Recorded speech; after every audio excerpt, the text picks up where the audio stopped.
Hello, everyone. I am Joseph Bunoli, currently in Houston, USA. I'm extremely honored to present my views on this international conference on climate change, disaster management, and world peace that is hosted by the Swami Lakshman Das Avadut Trust. I'm particularly grateful to Sri S.K. Saxena, who has invited me to present at this conference. The topic of my presentation is on climate crisis and environmental disasters, particularly the systemic and technological perspectives on climate crisis. We have seen extreme weather events, droughts, floods, hurricanes, tornadoes, typhoons, cyclones, landslides, wildfires, earthquakes everywhere around the globe, not only in India. These lead to local, regional, or global climate disasters and crises. We have seen sudden sea level rising from floods, and there is loss of biodiversity. We have seen entire cities or villages being wiped out. They have led to loss of millions of human lives and extensive loss of property. These disasters further lead to food and water insecurity. They also lead to socio-political instability, leading to refugee crisis.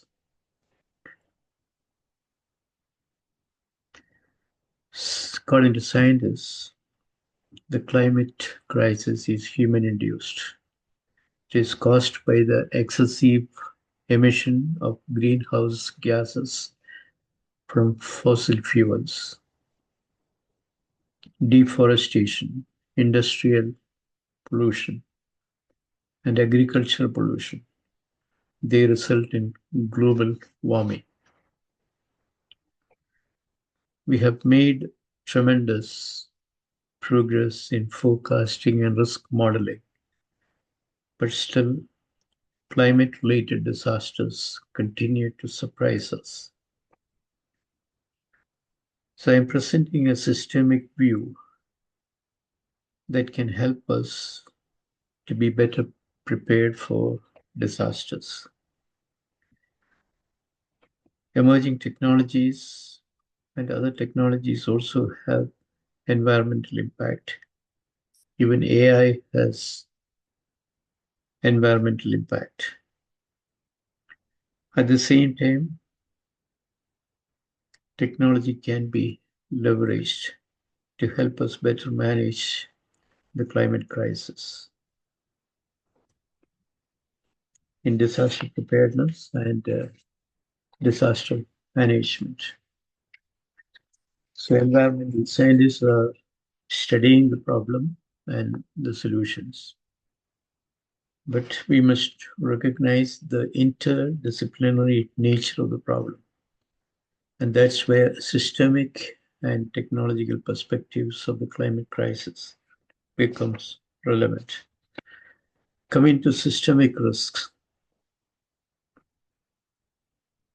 climate crisis cannot be considered in isolation. It has to be considered as a systemic risk cutting across various sectors globally, nationally, regionally, and at the local levels. In systemic risk, interacting, interacting components have to be considered. Examples are ecological fragility, failure of governance and management, and the socio-economic vulnerabilities. All these lead to a cascading effect of the disasters. They trigger large-scale disruptions across critical infrastructures, sectors, and critical services. The unpredictability and interconnectedness of these systems mean that disasters often catch us by surprise, and we are unprepared for these disasters. These disasters further indicate decision failures concerning identification and assessment of these systemic risks. Further, they indicate decision failures in the incident response and resilience measures. The major decision making challenge is in dealing with the unknown unknowns, or the unseen, unforeseen, missed, or ignored factors that contribute to systemic breakdown. Take the case of the Fukushima natural disaster of 2011. On March 11, 2011, a major earthquake followed by a tsunami in Japan led to the nuclear disaster in Fukushima, Japan. The rising waters of the sea resulted in electrical grid failure and further leading to shutting down of the power supply and the backups and the cooling systems of three reactors of the nuclear power plant. The radioactive contaminants spread over a wide area, leading to radiological hazards. It indicated the devastating impact of natural disasters on critical infrastructures and critically vulnerable systems, such as nuclear power plants or even the power grid. A similar incident happened in 1986 in Chernobyl nuclear plant in Ukraine, Russia.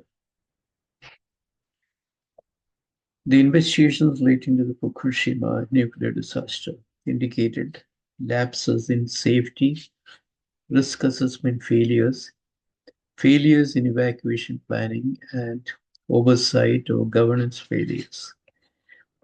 Cleaning up the radioactive contamination and compensation to the victims cost Japan's trade ministry around 180 billion US dollars.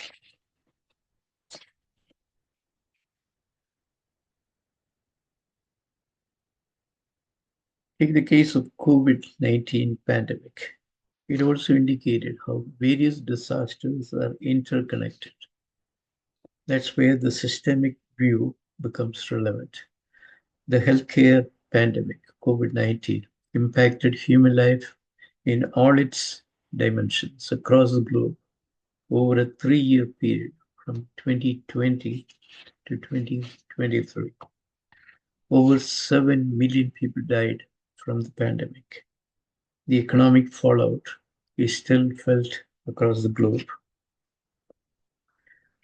Now, coming to the technological view of climate crisis and disasters. Digital infrastructure is the backbone of the digital economy that supports and enables critical infrastructures and services.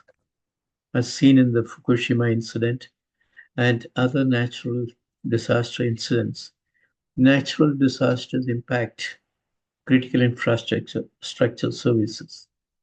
Power failures cripple internet services, e-commerce, transportation, financial services, government services, and other critical services. It makes it necessary to consider cyber and technology risks that have direct connection with climate and environmental risks. While a climate crisis can lead to technological failures, it is also necessary to consider the technological fallout and impact on the environment that exacerbates the climate crisis. Technological advances, if unchecked, can contribute to the climate crisis. Data centers, AI models, crypto mining, they lead to consumption of large amounts of energy. Fossil fuel used in cars, power plants, and heavy industries contribute to greenhouse gas emissions. Industrialization and petrochemical plants have contributed to toxic waste and environmental pollution. Mining for rare earth elements like lithium used in electronics has caused deforestation, water contamination, and destruction of the biological ecosystem. Agricultural mechanization and fertilizers and pesticides used in agriculture, they have led to soil degradation, loss of biodiversity, and methane emissions. Artificial intelligence has also introduced risks to climate and environment. Training large generative AI models like ChatGPT, BERT, or Stable Diffusion, they require high computing power that is supported by high energy consumption, depriving thousands of households of domestic power. The carbon emission from training these AI models were found to be prohibitively high. They require energy intensive data centers. There is no emphasis on non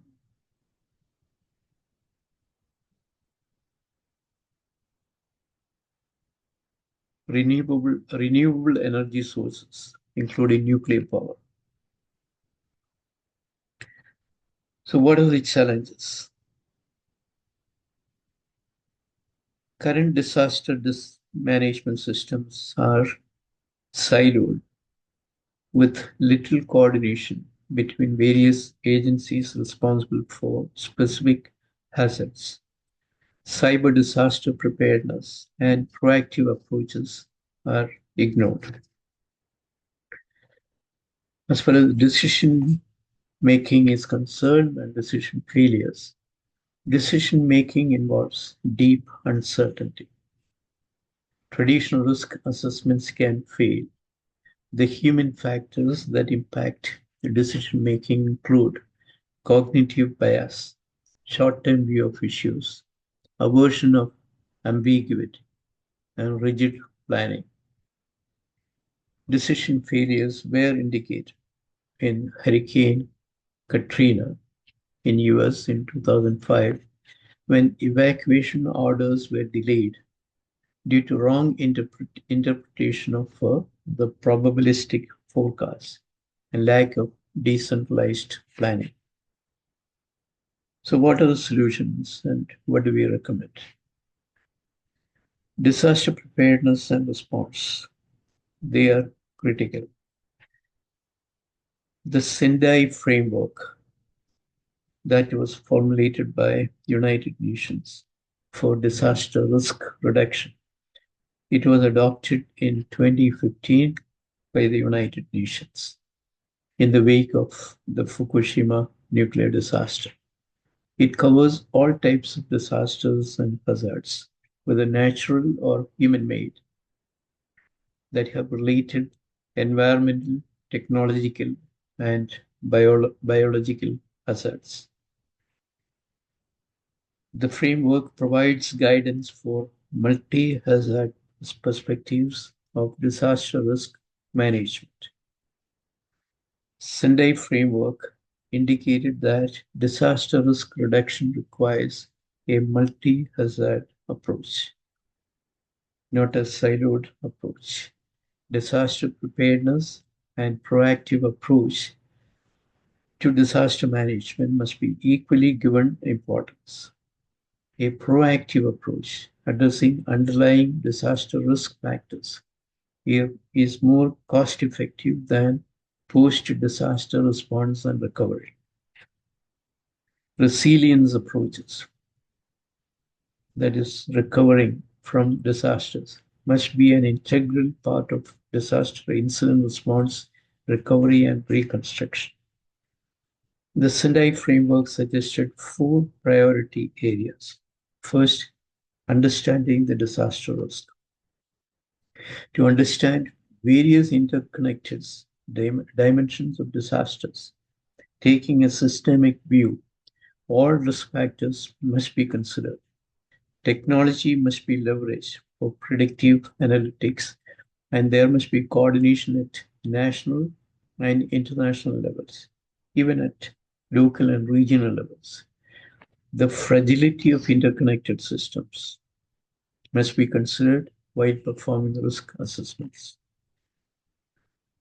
Second priority area is strengthening the disaster risk governance to manage disaster risk. It includes high level policies and guidelines and the institutional framework and coordination between various agencies, not a siloed approach. Third is about investing in disaster risk reduction for resilience. Creating resilient infrastructures must be considered on a priority basis. Urban flooding in China and India are recurring occurrences. Torrential rainfalls overwhelm the drainage system. The losses are compounded by lack of adaptive urban planning and the lack of disaster resilient infrastructures. The fourth priority area is enhancing disaster preparedness for effective response. There we have to consider early warning systems, and they have been recommended by the Sendai Framework for Disaster Risk Reduction. Early warning and prediction systems are an integral part of disaster preparedness. Artificial intelligence, AI, and machine learning systems can be effectively used for more accurate prediction of climate changes and the onset of disasters. Many regions of the world lack effective communication channels.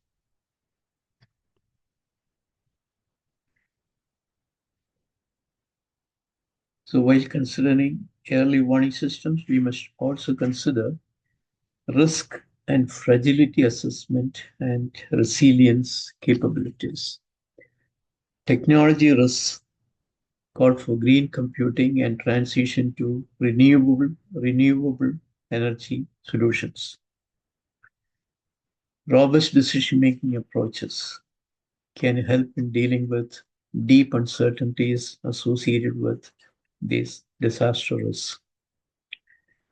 We must also consider equity and justice. The vulnerable populations are hit the hardest in disasters and crises, leading to food and shelter and energy crisis. In the 2024 floods, Rio Grande floods in Brazil, satellite-based mapping enabled fast response. However, the poor urban regions and rural areas could not be effectively covered because of lack of data access and the poor communication channels. So it indicates the need for community-based resilience efforts and infrastructure development that does not leave out the economically disadvantaged sections of society. To conclude and summarize, a systemic view and multi-hazard view of the climate crisis must be taken for disaster preparedness and resilience measures. Technology must be tamed to adopt green technologies that reduce carbon emissions. At the same time, emerging technologies such as AI, artificial intelligence, must be leveraged for data analytics for better predicting the impending disasters, for proactive and preemptive action. Early warning systems must be a part of disaster preparedness. Decision makers and policy makers must adopt robust decision making approaches to deal with deep uncertainties that requires scenario planning and what if analysis, going beyond probability based analysis to the realm of possibilities, considering the various possible scenarios. There must be better coordination and information sharing at local, regional, national, and international levels. Climate crisis must not be considered in isolation from other hazards. A systemic view is required, and the technologies must be used effectively to deal with the emerging crisis. The climate crisis is an existential risk for mankind. Thank you.